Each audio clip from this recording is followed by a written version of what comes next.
Hello, good morning, and welcome to this segment of the program. Inuarata Nosahai is my name, and I am the business coach. So good to come your way this morning and add value to your day.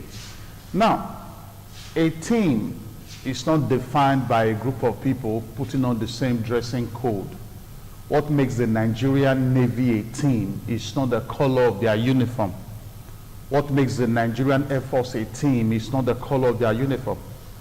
What makes the Federal Road Safety Commission a team is not the color of their uniform. A team is not defined by a group of people putting on the same dressing code. What makes my beloved FC Barcelona of Spain a team is not the color of their jerseys. A team is a group of individuals that have gathered to achieve the same goal. It's a collection of individuals that have gathered to achieve the same goal. And now, this goal that the team wants to achieve is always the preferring of solutions to problems. Teams exist to solve problems. The purpose of a team is to solve problems. Across board in every organization, the state governor and his cabinet of commissioners, they are there to solve problems. The president and his ministers are supposedly there to solve problems. Teams exist to solve problems. And one thing I want to drive home today is this, that should a team fail, the blame of that team failure will always be placed on the team leaders. When you are a team leader, if that team fails, let's say for example, you are the business manager or branch manager of a bank, in any part of the country or in any part of the world where you are watching from, and that branch is not making profit. The bank, that particular bank is not making profit. The branch of that bank is not doing well. Now, when the top management are going to make decisions on who to fire first, they are not going to think about the security officer, neither the cleaner, or even the cash officer or the other operations or officers. They are going to think of you, first of all, the manager. Yes, when a team fails, the blame of that team failure will always be on the team leader across board in any organization. That is why it becomes very germane as a team leader that you must do everything possible to drive team culture. And one way you ensure that that is in place, team culture is in place to ensure the success of your team, is for you, the team leader, to be an example of a team player. As a team leader, you must model teamwork. If somebody walks into the office, walked into the organization, and then they are looking for who is the best team player in that organization, in that office, all hands should point to you, the team leader, that you are the #1 team player. You are the best team player. You must model what you want to see, what you want the people to exhibit to you, the attitude you want them to display and exhibit. You have to model that attitude before them. And now we are talking about teamwork attitude in order to ensure team culture. This is very important. You see, people are more moved by what you do than what you preach. People are more moved by your actions than your sermons. So you must do everything possible to see that you are the #1 team player in the team. There should be no gap between your preaching of team culture or teamwork and you exhibiting teamwork. No, you shouldn't at all. You need to be the #1 team player in order to drive team culture. And in that regard also, in order to ensure that there is, your team achieves success, that team you are leading, that department achieves success, please, you must avoid playing favorites. If you want your team to fail today, start playing favorites. Start having favorite team member. Now, playing favorites involve you now having a particular team member in the team that every other team members now know that this is the person you love most. Nosa is the person Madam love most.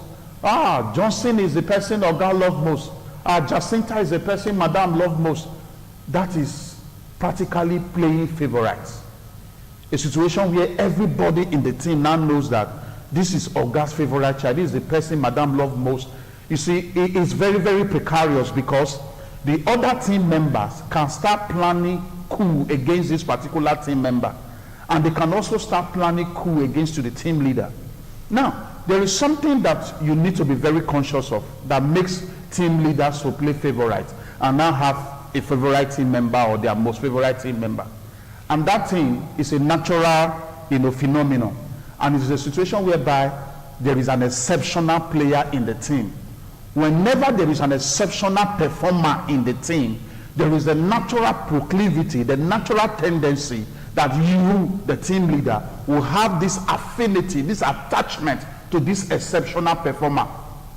Whenever there is an exceptional player in the team, there is this natural tendency that you, the team leader, you will have this natural attachment to this exceptional performer.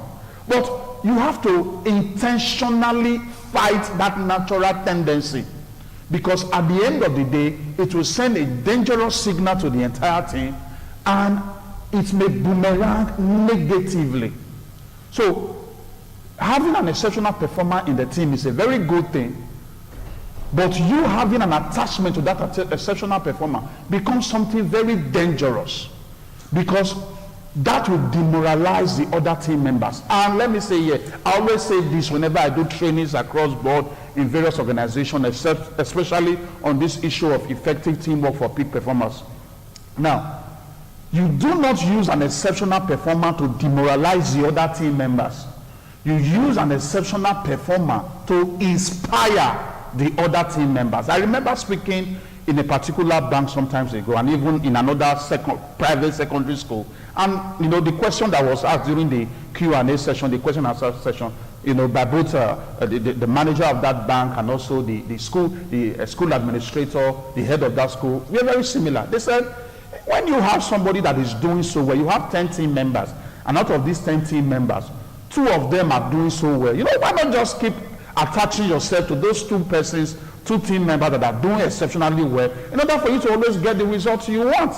And I said, that sounds very good, but wouldn't it be better if all your 10 team members are doing well, instead of just 2 of them doing well?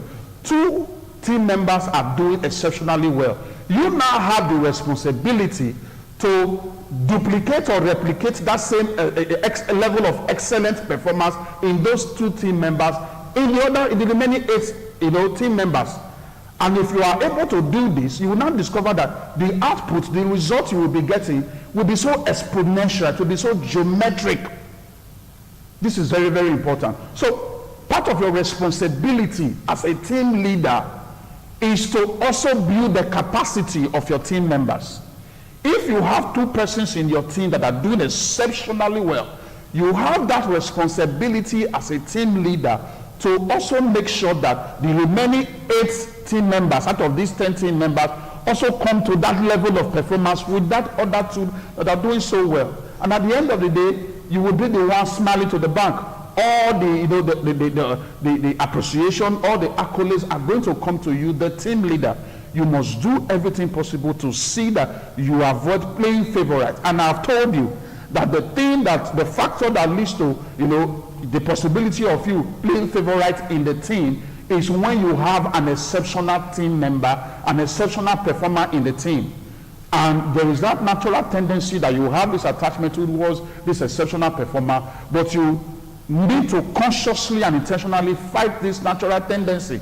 This also happens in homes. You see a situation whereby in the family, because there is this child that is so good with mathematics, or generally academically, this child is a star.